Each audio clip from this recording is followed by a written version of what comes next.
Boa noite a todos, sejam todos bem-vindos à nossa casa, que nós possamos chegar também espiritualmente, mentalmente, que possamos trazer para cá as nossas atenções, para que nós estejamos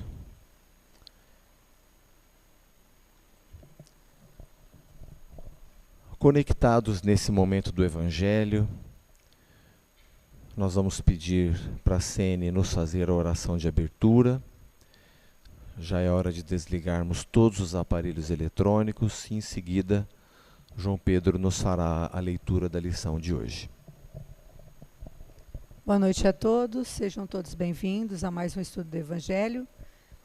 E antes de iniciarmos o estudo, o conteúdo de avaliação, de análise dessa noite, vamos fechar os nossos olhos, respirar profundamente, deixando-nos envolver por essa atmosfera bendita que essa casa de oração nos proporciona. Por alguns instantes, deixemos as nossas preocupações lá fora, os nossos medos, angústias, ansiedade, todas as nossas dores, para que possamos aliviar a nossa alma e o nosso coração. Peçamos o auxílio e a proteção dos amigos espirituais que nos acompanham, aos nossos mentores pessoais, a todas as equipes que estão conosco, as equipes socorristas, equipes médicas, as equipes regeneradoras, as equipes afins a esse nosso estudo da Boa Nova, trazida pelo Mestre Jesus. Então, nesse momento, façamos juntamente a prece que Ele nos ensinou. Pai nosso que estais nos céus, santificado seja o vosso nome. Venha a nós o vosso reino, seja feita a vossa vontade, assim na terra como no céu. O pão nosso de cada dia dai-nos hoje, Senhor. Perdoai as nossas dívidas, assim como nós perdoamos os nossos devedores. E não nos deixeis cair em tentação, e livra-nos de todo mal. Porque teus são o reino, o poder e a glória para sempre. E agora, amparados e protegidos por todos os nossos benfeitores espirituais e também os trabalhadores que aqui se encontram encarnados, e em nome dele, de Jesus e Deus, nosso Criador, damos por iniciados os estudos dessa noite. Que assim seja, graças a Deus.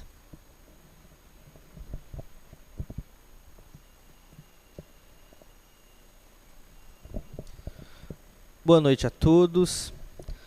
Hoje nós vamos encerrar a leitura do capítulo 16, lendo os itens 14 e 15. Desprendimento dos bens terrenos. Lacordaire, Constantina Argélia, 1863. Venho, meus irmãos, meus amigos, trazer-vos meu humilde auxílio, para ajudar-vos a marchar corajosamente na via de aperfeiçoamento em que entrastes. Somos devedores uns dos outros, e somente por uma união sincera e fraternal, entre os espíritos e os encarnados, a regeneração será possível. Vosso apego aos bens terrenos é um dos mais fortes entraves ao vosso adiantamento moral e espiritual. Em virtude desse desejo de aquisição, destruí as vossas faculdades afetivas, voltando-as inteiramente para as coisas materiais. Sede sinceros. A fortuna proporciona uma felicidade sem manchas? Quando os vossos cofres estão cheios, não há sempre um vazio em vossos corações? No fundo dessa cesta de flores, não há sempre um réptil oculto? Compreendo que um homem que conquistou a fortuna, por um trabalho constante e honrado, experimente por isso uma satisfação, aliás, muito justa.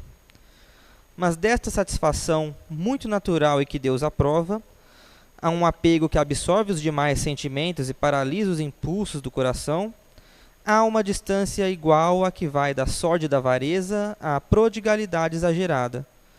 Dois vícios entre os quais Deus colocou a caridade, santa e salutar virtude, que ensina o rico a dar sem ostentação, para que o pobre receba sem humilhação. Que a fortuna provenha da vossa família ou que a tenhais ganho pelo vosso trabalho. Há uma coisa que jamais deveis esquecer. é que tudo vem de Deus, e tudo a Deus retorna. Nada vos pertence na terra, nem sequer o vosso corpo. A morte vos despoja dele, como de todos os bens materiais. Sois depositários e não proprietários. Não vos enganeis sobre isto. Deus vos emprestou e tereis que restituir, mas ele vos empresta sob a condição de que, pelo menos o supérfluo, reverta para aqueles que não possuem o necessário. Um dos vossos amigos vos empresta uma soma. Por menos honesto que sejais, tereis o escrúpulo de pagá-la, e lhe ficareis agradecido. Pois bem, eis a posição de todo homem rico. Deus é o amigo celeste que lhe emprestou a riqueza, não lhe pedindo mais do que o amor e o reconhecimento, mas exigindo, por sua vez, que o rico dê aos pobres, que são também seus filhos, tanto quanto ele. O bem que Deus vos confiou excita em vossos corações uma ardente e desvairada cobiça. Já refletistes, quando vos apegais loucamente a uma fortuna perecível e tão passageira como vós mesmos, que um dia tereis de prestar contas ao Senhor daquilo que ele vos concedeu? Esqueceis que, pela riqueza, fostes investidos na sagrada condição de ministros da caridade na terra, para serdes os seus dispensadores inteligentes? O que sereis, pois, quando usais somente em vosso proveito o que vos foi confiado, senão depositários infiéis? Que resulta desse esquecimento voluntário dos vossos deveres? A morte, inflexível e inexorável, virá rasgar o véu sob o qual vos escondeis, forçando-vos a prestar contas ao amigo que vos favoreceu, e que nesse momento reveste aos vossos olhos a toga de juiz. Item 15. O princípio segundo o qual o homem é apenas o depositário da fortuna, de que Deus lhe permite gozar durante a vida, tira-lhe o direito de transmiti-la aos descendentes? São Luís, Paris, 1860. O homem pode perfeitamente transmitir, ao morrer, os bens de que gozou durante a vida, porque a execução desse direito está sempre subordinada à vontade de Deus, que pode, quando quiser, impedir que os descendentes venham a gozá-los.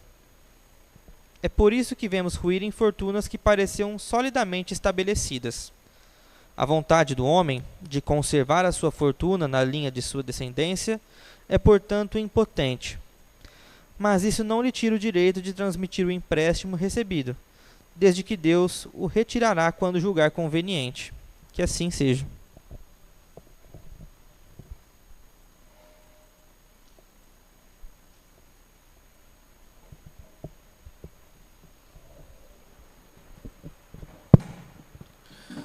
Agora sim, uma vez mais, boa noite a todos. Que alegria receber a visita do meu doutor aqui. Alegria muito grande, bem-vindo. Hoje é o Dia da Terra, né, gente? 22 de abril, Dia da Terra.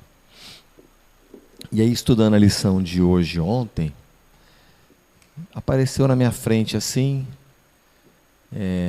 um colega lá de São Paulo fez uma publicação de uma frase de um escritor inglês, Aldous Huxley. Alguns pronunciam Huxley, outros Huxley. E o Aldous Huxley, muito famoso pelos romances, dirigiu a revista Oxford, ele é todo intelectual, um dos intelectuais mais importantes da história da humanidade. Mas ele tinha uma ligação também com o lado místico das coisas, né? Que nem a gente aqui. A gente estuda a ciência, mas também a gente é interessado na abstração, nas razões, nos porquês. E ele fez uma frase que provavelmente ele foi muito inspirado, fruto das reflexões dele, mas ele, preocupado com isso, fez sintonia com alguma coisa, né? Porque o Newton, quando descobriu a lei da gravidade, ele devia estar preocupado com aquilo, né? Como é que ele solucionava aquela questão? Como é que seria essa relação da gente ficar grudado aqui e tal? Porque a história da maçã cair deve ter sido assim, o que faltava, né, para ele entender e desenvolver a teoria da lei da gravidade que ele desenvolveu. Então, o Huxley devia estar preocupado com essa questão humana na Terra, e ele então faz um pensamento que ele diz assim: a Terra deve ser o inferno de algum outro planeta. Nada mais em linha com a doutrina espírita do que esse pensamento. Nem se ele tivesse estudado Kardec, que não deu tempo, né, dele estudar Kardec, mas é que porque os princípios espiritualistas não são prioridade, não são prerrogativas só do espiritismo. O espiritismo é um apanhado de todas essas questões que as doutrinas espiritualistas de todos os tempos elas professam, e o Kardec foi beber em todas as fontes e fez esse apanhado, evidentemente ouvindo a espiritualidade, por isso chama Livro dos Espíritos, e não Livro dos Espíritas. Os espíritas estudam esse livro. Mas por que Livro dos Espíritos? Porque foram 1019 perguntas e respostas que ele compilou, respostas sempre dos espíritos. Mas ele faz um apanhado de várias doutrinas espiritualistas na Terra e compõe a obra da doutrina espírita, que diz que o planeta Terra é sim uma categoria de planeta que recebe espíritos de diversos planetas com as necessidades que nós temos. Quais necessidades, gente? Nós estamos aqui diante do Evangelho de Jesus com a possibilidade de analisar questões que dizem respeito à transformação humana. Vocês que me acompanham aqui faz tempo, vocês cansam de ouvir isso, porque sempre um palestrante espírita fala o que é o Evangelho segundo o Espiritismo. É outro Evangelho? Não. Ele é extraído dos Evangelhos canônicos. Mateus, Marcos, Lucas e João. O que é extraído? O ensinamento moral. Não as palavras, os dogmas, as narrativas, as datas, que sempre foi motivo de briga. Já a parábola do semeador não é motivo de briga. A parábola do filho pródigo não é motivo de briga.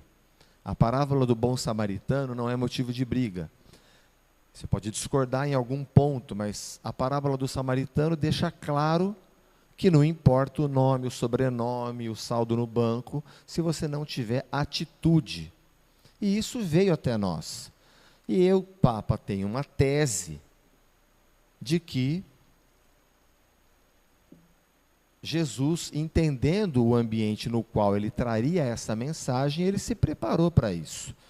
A gente planeja as coisas, e quanto melhor nós planejamos, a chance de acertar é maior. E havemos de convir que Jesus era professor de tudo isso. Então é evidente que se ele iria trazer a mensagem mais importante que a Terra recebeu, ele veio preparado. Então, a humanidade foi se matando em torno dessas questões da virgindade de Maria, se Jesus nasceu em Belém ou Nazaré, etc. E a essência da mensagem chegou até nós. E a essência da mensagem, eu estou dando alguns exemplos aqui, na parábola do bom samaritano, resumidamente, para quem nos acompanha pela internet, se você pertence a outra tradição espiritualista que não é essa espírita, Jesus diz que um homem viajava de Jerusalém a Jericó e foi assaltado e caiu estropiado. Caiu estropiado e por ele passou um sacerdote que representava o poder político e religioso daqueles tempos, mas ele não conhecia o que estava estropiado e seguiu adiante. Passou um cobrador de impostos, um publicano, como Levi, o Mateus, discípulo de Jesus, da mesma profissão, mesma ocupação. Olhou, não conhecia, seguiu viagem. Até que passou o morador da vila da Samaria, que para a gente entender hoje que é o morador da vila da Samaria, é o famoso Zé Ninguém. Porque a Judéia já não tinha importância cultural, política, histórica, econômica, nenhuma. A vila da Samaria era algo que não tinha realmente importância. E vem alguém da vila da Samaria, o Zé Ninguém, e o Zé Ninguém tem atitude. Jesus diz que esse é o modelo a ser seguido, né? No templo, conversando, pregando. Isso foi uma ofensa muito grande para eles, porque eles não tinham uma noção muito grande de por que as pessoas, vêm com saúde, com posses, com herança, com sobrenome, né, como a gente diz hoje, nasce no berço de ouro, e outros na miséria, que é diferente de pobreza. Na pobreza é possível viver com dignidade, na miséria não. Então eles não tinham muita noção de que a lei de causa e efeito governa as relações sociais. Quem disse isso? O nosso estimado professor Jesus de Nazaré. Quando? Quando ele disse que a cada um será dado segundo suas obras. Quando ele orienta Pedro a embainhar a espada, porque aquele que faz perecer pela espada perecerá. São vários exemplos que Jesus, educador, nos transmite, naquele momento da trajetória evolutiva humana, de que a lei de ação e reação, de causa e efeito, governa as relações sociais. Porque o decálogo é sempre não faça, não adulterarás, não prestarás falso testemunho, né? É sempre o não. Jesus vem e diz, não faça isso, porque ele ratifica o decálogo, porque senão te acontece aquilo. O fazer aquilo que está nos 10 mandamentos, o nosso livre-arbítrio permite. Não é? Permite até matar os outros. Mas o que Jesus vem dizer é, haverá consequência. Ixi, como é que fica então aquela história que tem que perdoar 70 vezes, 7 vezes, Canhão? Como é que nós vamos combinar que a lei de ação e reação governa as relações sociais, mas tem que perdoar 70 vezes, 7 vezes, ou seja, incondicionalmente?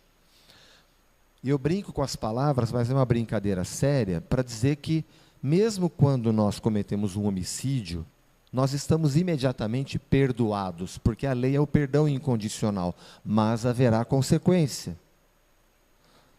Não prestarás falso testemunho. Nós estamos imediatamente perdoados, mas haverá consequência, porque ao prestar falso testemunho, vocês acompanharam no mês passado? Está passando tão rápido, né? Nós já estamos quase em maio. Deve fazer uns 60 dias que um pedreiro em Santos foi linchado, ele foi espancado até a morte, porque correu um boato que ele havia um falso testemunho, né? Ou uma fake news, palavra bonitinha para prestar falso testemunho, de que ele havia sacrificado 7 animais na rua. Encontraram 7 cães esfaqueados, e um vereador de Santos que se posiciona como defensor da causa animal disse que foi aquele pedreiro. E ele foi espancado até a morte.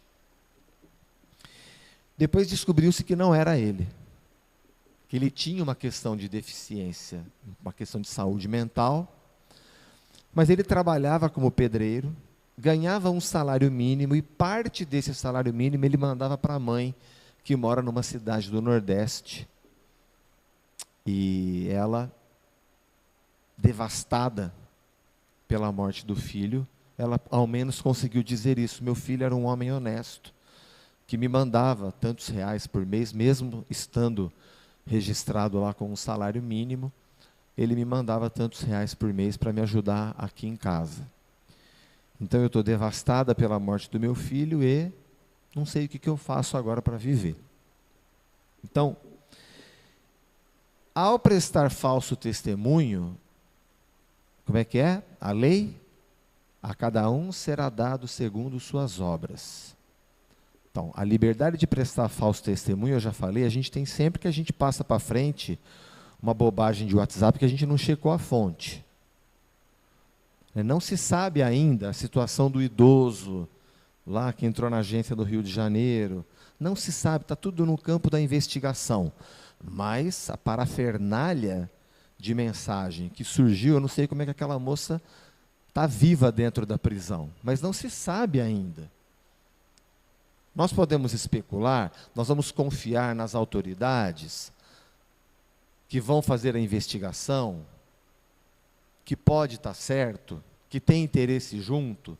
Agora descobriram 3,5 milhões de reais na conta da esposa do delegado que escondeu as investigações no caso da Marielle no Rio de Janeiro. A quebra de sigilo mostrou 3 milhões de reais depositado por especuladores imobiliários na conta dela.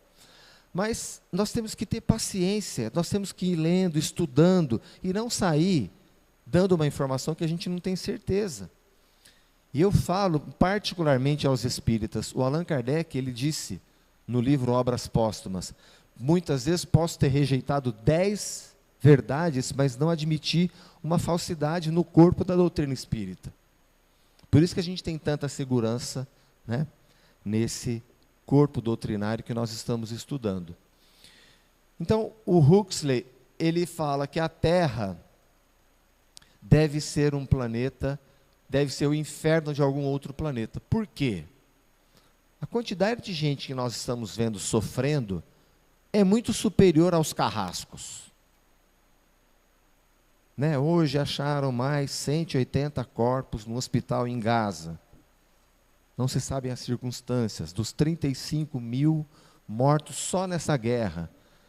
E dentro desses mortos existem bebês, crianças, que não sabem quem que é o Hamas, quem que é o Hezbollah, quem que é o Netanyahu, o atual primeiro-ministro que um dia armou o Hamas, porque não queria que o Arafat pacificasse a região, tendo 2 estados. E o Hamas cresceu e agora se voltou contra Israel. A criança não sabe disso e desencarnou. Então, se nós acreditamos em Jesus, que a cada um será dado segundo suas obras, que aquele que ergue a espada, um dia vai perecer pela espada. Estou abrindo aspas para Jesus, né, gente? Que todo aquele que faz o mal torna-se escravo do mal. E a Martinha chegou lá, eu mando um beijo para ela sempre. Se nós temos confiança nisso, mas vocês espíritas inventam desculpa para tudo. Não. Nós investigamos a realidade do espírito após a morte do corpo, que é perecível, que morre na guerra, que morre de fome, que morre de desnutrição, que morre de várias doenças que em alguns, né, lugares do mundo ainda existem. E, de novo, nós adultos, alguma responsabilidade a gente tem, mas as crianças, né? Então, ou nós acreditamos que Deus é infinitamente justo e bom, que permite a colheita como resultado do plantio, ou nós temos que admitir que Ele esquece alguns filhos, e aí não é mais Deus. Não, mas nós acreditamos que Deus é infinitamente justo, infinitamente sábio, infinitamente misericordioso e bom. Nós temos essa fé. E que encontramos na fala, na revelação de Jesus, a explicação para essas aparentes injustiças. Porque somos sempre responsáveis por tudo que nos acontece. Senão, nessa existência, nós vamos encontrar, numa existência anterior, a justificativa. Como, por exemplo, o nosso amiguinho, o nosso coleguinha que disse que o pedreiro era quem sacrificou. Quando que vai colher isso? Pela revelação, talvez nessa existência mesmo, porque já é adulto. Mas é aquele que paga bons advogados, que consome espumantes caros até desencarnar, vai ficar de graça? Nós não acreditamos nisso. A tese espírita é essa, revelada por Jesus de Nazaré, que a cada um será dado segundo suas obras. Então, no campo da reencarnação presente, Jesus informa, revela, que não se pode servir a 2 senhores, a Deus e a Mamon. Mamon não é uma entidade. Em hebraico é ganância. Na verdade, Jesus está revelando que nós não podemos ter 2 posições. Ou nós vamos, diante de uma situação, ser hipócritas, ou nós vamos ser verdadeiros. Porque como pode o hipócrita servir a Deus, se ele já nem está em sintonia mais com Deus, com as forças do bem? Ele já está formando outro tipo de sintonia, por escolha dele, que escolheu ser hipócrita a troco de status, de dinheiro, de votos. Quando o juiz vende uma sentença, quando um promotor, um delegado vende um inquérito, quando um médico vende um atestado, um engenheiro vende um laudo, é a revelação de que o poder não muda ninguém, o poder revela. Quando tem poder, aparece a essência. E a gente é um transbordamento daquilo que a gente vem acumulando de amadurecimento, que Jesus deu o nome de tesouro no céu. Ajuntai tesouros no céu, porque lá o ladrão não rouba, a traça não rói, a inveja não cobiça. O que pode ser o tesouro no céu, a não ser a nossa maturidade? Aquilo que colhemos da vivência intensa dessa experiência presente. Porque o espírito às vezes cai num falso pensamento, ou melhor, um pensamento verdadeiro, mas a dedução falsa de que a verdadeira vida é a vida espiritual. Verdade. Esse corpinho, nós vamos devolver 75% de água para a atmosfera, o resto do bichinho vai comer, e nós somos indestrutíveis. Continuaremos essa viagem multimilenar adquirindo maturidade. Assim quis o nosso Criador. Nesse período que temos, do nascimento à morte, que nós não sabemos, nossa intuição pode falar um pouquinho, mas nós não sabemos. Nós estamos aprendendo nessa existência, intensamente, porque é dessa experiência, é da intensidade dessa experiência, desse viver, que nós vamos acumular o tesouro no céu, que é a maturidade, que está se expressando agora pela nossa intuição, do intuire, de lançar luz para dentro de si, porque a inspiração vem de fora. A palestra, o livro, a música, a poesia, o quadro, a paisagem, nos inspira.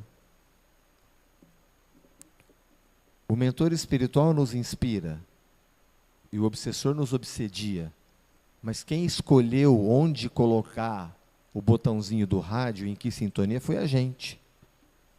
E Jesus faz essa advertência: onde estão os cadáveres, ali estão os corvos.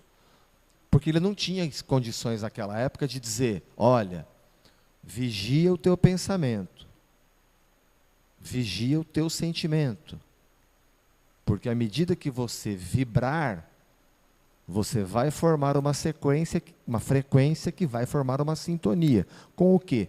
Com aquilo que você está vibrando. Mas, Marquinhos, eu não consigo reprimir meu pensamento.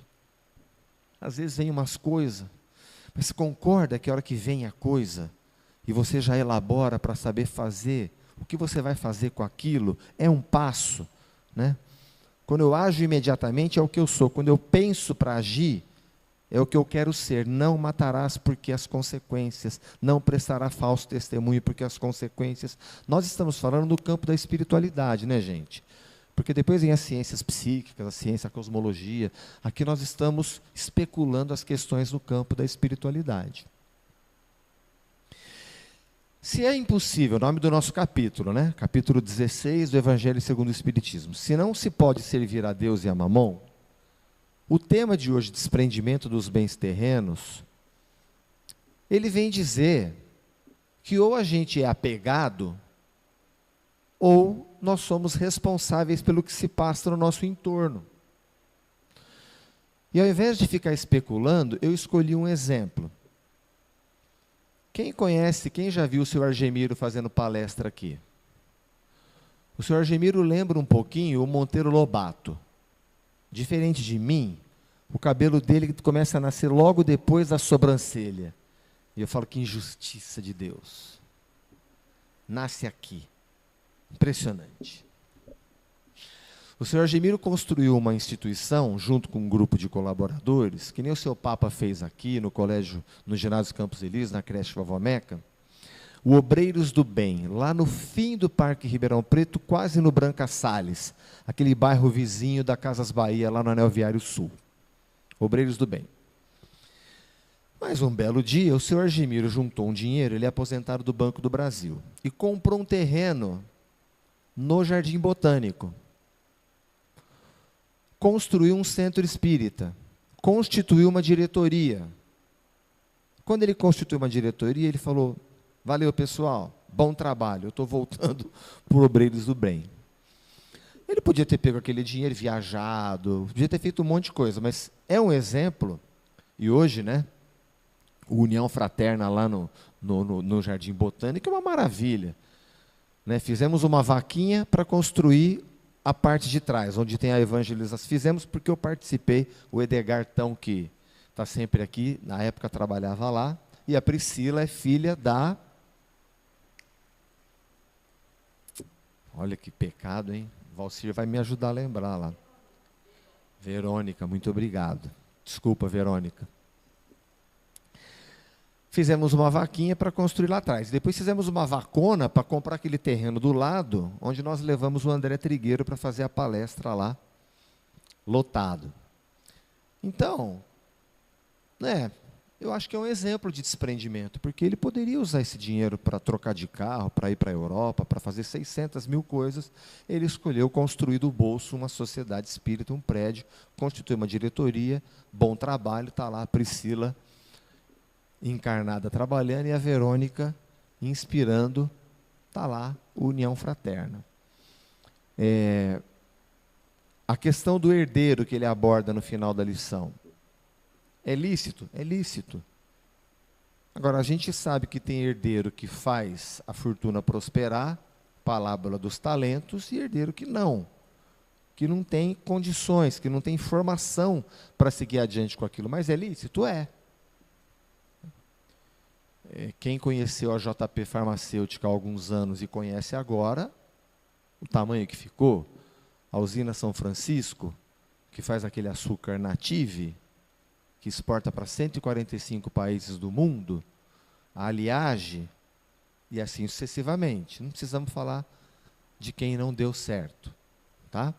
Mas é lícito o herdeiro? É. Agora, esse espírito reencarnado como herdeiro, qual é o acúmulo de riqueza dele, usando uma expressão de Jesus, né, do tesouro no céu, para levar adiante o empreendimento? Então, tudo isso está subordinado à lei de causa e efeito, porque é o efeito. O pai trabalhou, constituiu, mas o filho tem condição? Não. Mas é lícito? É, tudo bem. Aí muda a legislação civil de país para país. Nos Estados Unidos, a transmissão de herança, uma parte muito grande fica com o Estado, porque é da cultura dos protestantes que o filho herdeiro tenha que se fazer e não ser feito pelos pais. Então a legislação lá, ela é muito mais rigorosa no imposto que é cobrado quando há uma transmissão. Talvez por isso o estímulo de doação daqueles bilionários para as instituições de pesquisa, talvez possa ter um componente disso também. E aí, gente, voltando ao início do capítulo, fica aquela lição assim, do desprendimento dos bens terrenos, quando Kardec pergunta lá no Livro dos Espíritos, que é uma questão muito delicada, muito subjetiva, a questão do supérfluo e do necessário. E o Espírito fala, o Kardec pergunta, e como descobrir? Ele fala, pela intuição. Olha no entorno, considera a lei da fraternidade, a lei universal. Considera a parábola do bom samaritano. Porque ele recolheu, o Zé Ninguém recolheu, o samaritano, tratou da ferida, pagou a refeição e a hospedagem, no outro dia ele já devia estar mais recuperado, em condição de seguir adiante. Não resolveu o problema dele, mas alimentou, deu condição para ele se reerguer e seguir adiante a sua jornada, significando que nós não vamos resolver o problema de ninguém. Porque está todo mundo colhendo o que plantou. Mas então se fez besteira, ele que arque com as consequências. Aí o Kardec fala assim, mas gente, será que não é justamente o encontro conosco, a oportunidade de acender uma luz? Né? Nós temos que considerar isso. A vida conspirou em favor de que esse necessitado nos encontrasse.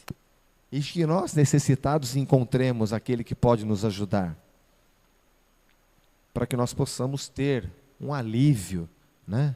Para que nós possamos ter um estímulo para continuar seguindo adiante. Foi o que o ex-prefeito Camilo de Matos, que se sentava junto com vocês aí, transmitiu ao nosso Chico Xavier. Quando o seu Papa, o seu Massaro e o seu Bastos foram para Pedro Leopoldo conversar a respeito do ginásio do Apóstolo Paulo, que estamos reformando, vocês sabem disso, e tiveram um acidente com perda total do carro. Seguiram viagem de trem. Diz o seu Papa que o trem era mais devagar que qualquer coisa. Mas chegaram em Pedro Leopoldo, o Chico pergunta: quem é Camilo de Matos? Foi prefeito de Ribeirão, frequentava a nossa casa, que ele morava aqui na esquina, né? Aqui, tá certo? Tibiriçá, com Duque de Caxias. Aquele palacete que está sendo reformado, que o nosso Marquinho adquiriu. Marquinho do restaurante Travessa. E o Camilo frequentava aqui. Por quê, Chico? Não, porque ele está aqui do meu lado, ele quer transmitir uma mensagem. E os três espantados ouviram então o Camilo dizendo que, entre outras coisas, que foi uma ação das trevas o acidente, mas que eles estão de olho e que, portanto, ninguém tinha se machucado. E ele então deixa uma mensagem: perseverem no bem, porque a perseverança no bem desfaz todas as sombras. E é ou não é o que nos compete diante da atual circunstância? Perseverança, né? Então, desculpa por ter passado tanto tempo. Nós vamos, então, já passar para o passe. Sob a coordenação da Sene, nós vamos passar para a transmissão dos passes. Hoje eu passei um pouquinho do tempo, eu vou te responder em particular. Nós vamos passar para a transmissão dos passes e a musiquinha a Vitória pode pôr, que a gente não está com o Léo hoje.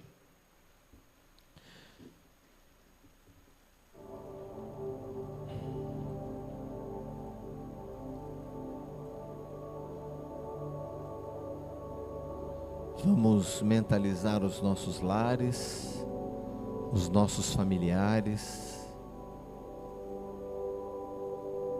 o nosso ambiente de trabalho, os nossos colegas de trabalho. Vamos, em súplica, desejar ardentemente que esses recursos que a espiritualidade está nos abençoando, recursos que a nossa medicina terrena ainda não tem, mas a medicina divina infinitamente tem. Quem quer que o nosso pensamento se lembre agora, pelo espelho do pensamento, pela força da oração, nós rogamos que essas bênçãos possam nos curar, restaurar as nossas forças, restaurar a atmosfera espiritual dos nossos lares, do nosso ambiente de trabalho, das famílias que lembrarmos agora. Vamos em oração pedir a inspiração que necessitamos para seguir adiante. Termos uma boa noite de sono, sonhar com um mundo melhor e acordar para a realidade e seguir adiante na perseverança. Vamos para o passe.